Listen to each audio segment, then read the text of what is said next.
Danger story लाया है आज आपके लिए 1991 बिहार की एक सच्ची घटना। विजय और राजू, दो सगे भाई जो अपनी बीमार माँ के लिए जंगल के तालाब से पानी भरने निकले थे।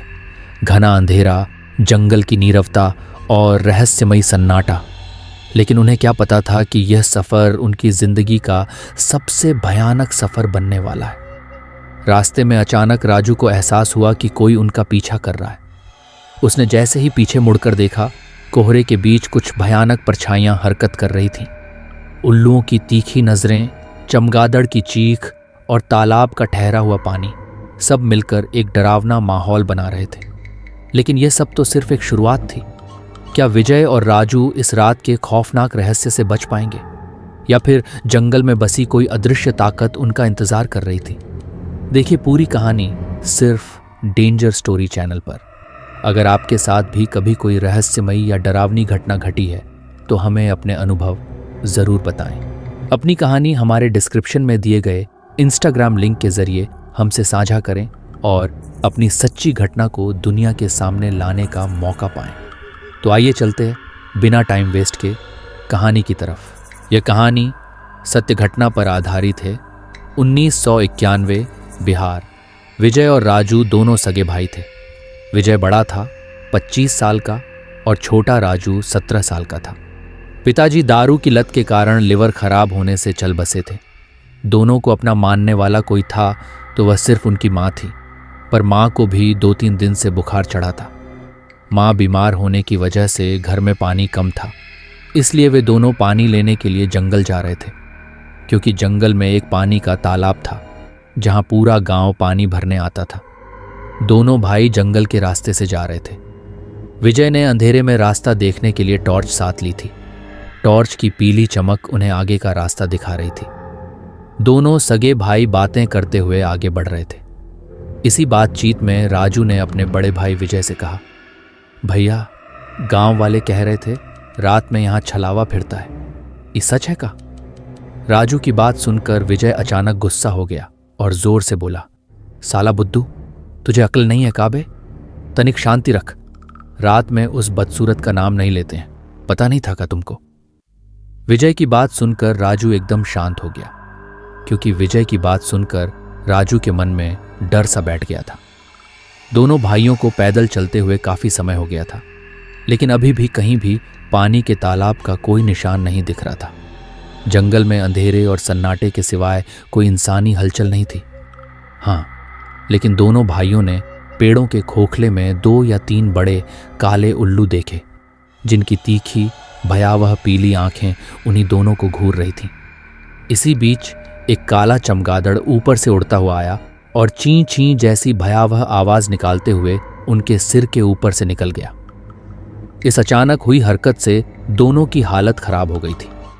10 मिनट और चलने के बाद दोनों भाइयों को अंततः एक पानी से भरा तालाब दिखाई दिया। तालाब में नीले आकाश में चमकते गोल चांद का प्रतिबिंब पड़ा दिख रहा था। दोनों भाई तालाब के पास आए। दोनों ने अपने साथ लाए घड़े को पानी से भर लिया। चल राजू, अब निकलते हैं, विजय ने अपने भाई से कहा। दोनों घड़ा लेकर चलने लगे। विजय आगे चल रहा था और राजू थोड़ा पीछे चल रहा था। दोनों के चारों ओर कोहरे की दीवार थी। ऐसा लग रहा था जैसे धुंध किसी अमानवीय शक्ति के आदेश पर आगे बढ़ रही हो।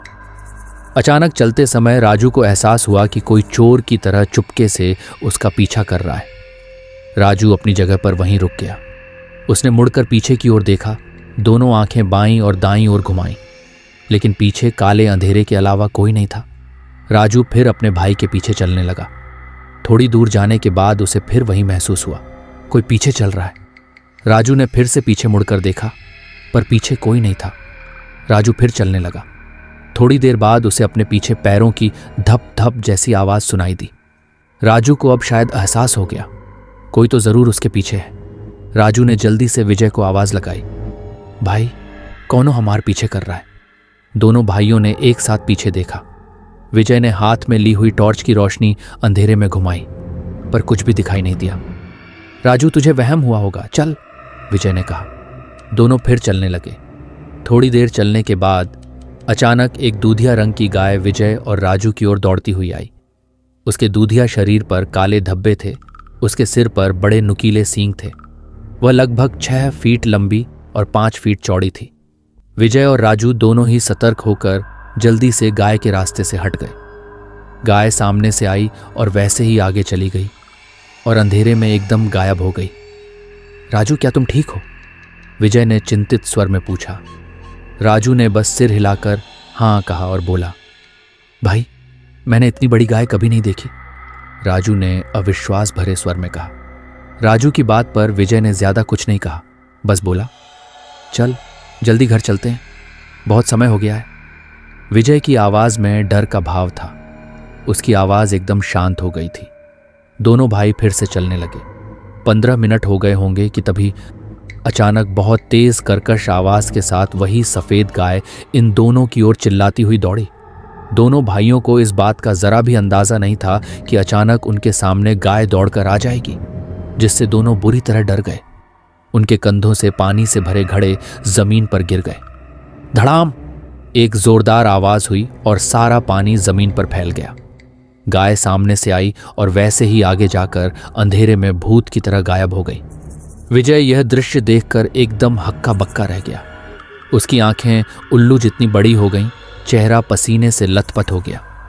भाई, क्या हुआ और तू इतना घबरा काहे गयो है? राजू ने अपने भाई से पूछा। कुछ भी ठीक नहीं है राजू, हम दोनों को ससुरा छलावा पकड़ लिए हैं। का मतलब? राजू ने बिना समझे पूछा। अरे राजू, हमारे साथ कुछ बुरा हो रहा है। मुझे लगता है कि हम किसी छलावे के भूतिया जाल में फंस गए हैं। हमें अब तक घर पहुंच जाना चाहिए था, लेकिन हम अभी भी नहीं पहुंचे हैं। बेशक छलावा हमारा रास्ता रोक दिया है भाई, हम बस जंगल में इधर उधर घूम रहे हैं। अपने भाई की बात सुनकर राजू बहुत डर गया। अचानक अंधेरे से कर्कश आवाज में एक राक्षसी परेशान करने वाली हंसी गूंजी। उस हंसी के साथ आसपास के पेड़ों की शाखाएं धीरे धीरे हिलने लगीं। ए राजो भग, ए भाग, ससुरम का नाती, विजय एकदम से चिल्लाया। उसने राजू का हाथ पकड़ा और दोनों भागने लगे। 10 मिनट हो गए होंगे। दोनों जरा रुक गए। दोनों की सांसें फूल रही थीं, गला सूख रहा था, छाती जोर जोर से धड़क रही थी। जब तक उनकी सांसें सामान्य नहीं हुईं, वे एक पेड़ के पास बैठ गए। कुछ समय बीत गया, फिर अचानक एक गाय के रंभाने की आवाज सुनाई दी। वही गाय जो उन्होंने पहले देखी थी, उनके सामने से भागती हुई गुजरी और सफेद धुएं में बदलकर गायब हो गई। यह दृश्य देखकर दोनों भाइयों के रोंगटे खड़े हो गए। ही ही ही ही ही ही, राजू के कानों में अजीब सी डरावनी हंसी गूंज उठी। राजू ने धीरे धीरे उस पेड़ की तरफ देखा जहां से वह आवाज आ रही थी। जैसे ही उसने ऊपर देखा, उसकी छोटी आंखें कछुए की तरह बड़ी हो गईं। डर से उसका शरीर कांपने लगा। विजय ने अपने भाई की ओर देखा। क्या हुआ राजू, तू इतना डर काहे रहा है बे? विजय ने पूछा। पर राजू की हालत इतनी खराब हो चुकी थी कि वह चुपचाप ऊपर ही देखता रहा। अंत में विजय ने भी सिर उठाकर ऊपर देखा और उसकी भी हालत डर से खराब हो गई। पेड़ की एक शाखा पर एक कुरूप बूढ़ी का छलावा बैठा था। वह छलावा बूढ़ी हल्के भूरे रंग की 9 नुकीली साड़ी पहने हुए थी। ऊपर एक काला ब्लाउज था। उसके पैर नीले रंग के चमड़े जैसे दिख रहे थे और उन पैरों में खुरों की तरह तीखे नाखून थे। वह बूढ़ी छलावा अपने नाखूनों को धीरे धीरे हिला रही थी। उसका पूरा शरीर मुर्दा घर में पड़ी लावारिस लाश जैसा लग रहा था। उसकी त्वचा सफ़ेद और काली थी। आंखों के नीचे खून जमा हुआ था, जिससे काले घेरे बन गए थे, और वे पीली पीली आंखें जिनमें मृत्यु की झलक थी। जैसे ही दोनों भाइयों ने उसे देखा, वे पेड़ के नीचे से उठे और भागने लगे। अब उन्हें समझ आ चुका था कि वह बूढ़ी औरत छलावा भूत है। कुछ देर बाद दोनों एक जगह फिर रुक गए। भाई, अब क्या करें? राजू ने घबराते हुए विजय से पूछा। अब तो भगवान ही हमें बचा सकता है राजू, क्योंकि वह छलावा बूढ़ी जब तक उसका मन नहीं भरता तब तक हमें नहीं छोड़ेगी, और जैसे ही भर जाएगा हमें मार देगी, विजय ने भयभीत स्वर में कहा। अचानक फिर से गाय के रंभाने की कर्कश आवाज आई। दोनों भाइयों ने सामने मुड़कर देखा। वही 6 फुट लंबी गाय उनके सामने खड़ी थी। उसकी आंखें अंधेरे में लाल लपटों की तरह चमक रही थीं। उसके नथुनों से गर्म भापदार सांसें निकल रही थीं, और उस गाय की पीठ पर वही छलावा बूढ़ी औरत बैठी थी। बुढ़िया की पीली आंखें इन दोनों को घूर रही थीं। हे, मिल गए दोनों। अब मैं तुम दोनों को मार डालूंगी। मैं तुम दोनों की हड्डियां और मांस कुतर कर खा जाऊंगी। हे। छलावा बुढ़िया के मुंह से कर्कश स्वर निकला। तभी वह अजीब डरावनी गाय जोर से चिल्लाई। उसकी लाल ज्वलंत आंखें गेंदों जितनी बड़ी हो गईं। गाय छोटे छोटे कदम बढ़ाती हुई दोनों की ओर आने लगी। गाय के शरीर पर बैठी बूढ़िया की आत्मा दोनों हाथों से ताली बजाने लगी।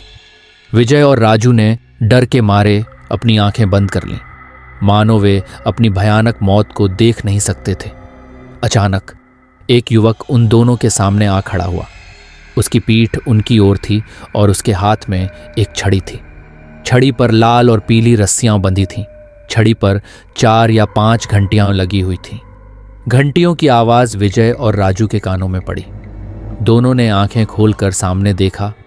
एक 5 फुट लंबा गठीला युवक उनके सामने खड़ा था।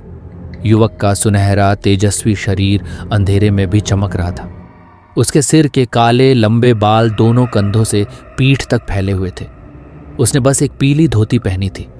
इसके अलावा उसका पूरा शरीर नंगा था। युवक के शरीर से चंदन की सुगंध आ रही थी। वह युवक निडरता और निर्भयता से उस विशाल 6 फुट लंबी गाय और उस बूढ़ी छलावा औरत की आत्मा के सामने खड़ा था। युवक के आने से विजय और राजू को सुरक्षा का एहसास हुआ।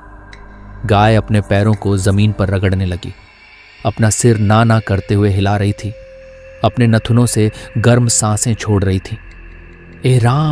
ए राम्या, तुम यहाँ क्या कर रहे हो?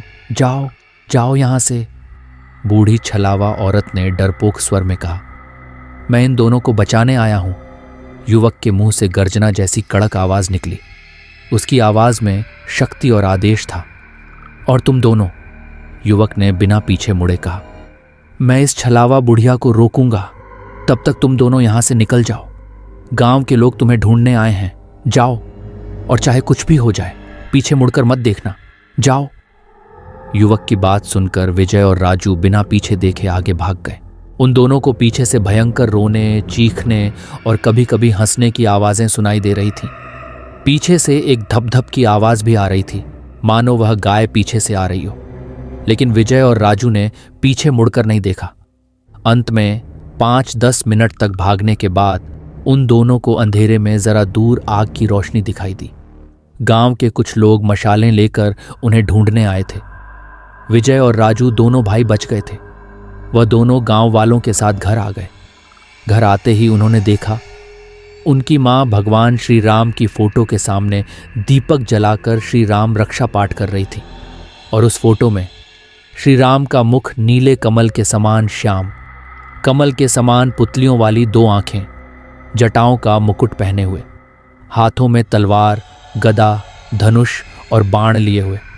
उस फोटो को देखते ही विजय और राजू की आंखें भर आईं, क्योंकि कुछ देर पहले जिस युवक ने उन्हें बचाया था उसका चेहरा बिल्कुल भगवान श्री राम जैसा दिख रहा था। अपने बच्चों को सुरक्षित लौटते देख विजय की मां ने श्री राम जी के चित्र के सामने हाथ जोड़ दिए। विजय और राजू दोनों ने जंगल में घटी भयावह घटना की कहानी अपनी मां और आसपास खड़े लोगों को सुनाई, जिसे सुनकर वहां मौजूद कुछ लोगों ने कहा, चाची के श्री राम रक्षा पाठ के कारण साक्षात श्री राम तुम दोनों बच्चों को बचाने आए थे। तुम लोग सचमुच बहुत भाग्यशाली हो। और इसी के साथ हमारी यह कहानी समाप्त हो जाती है।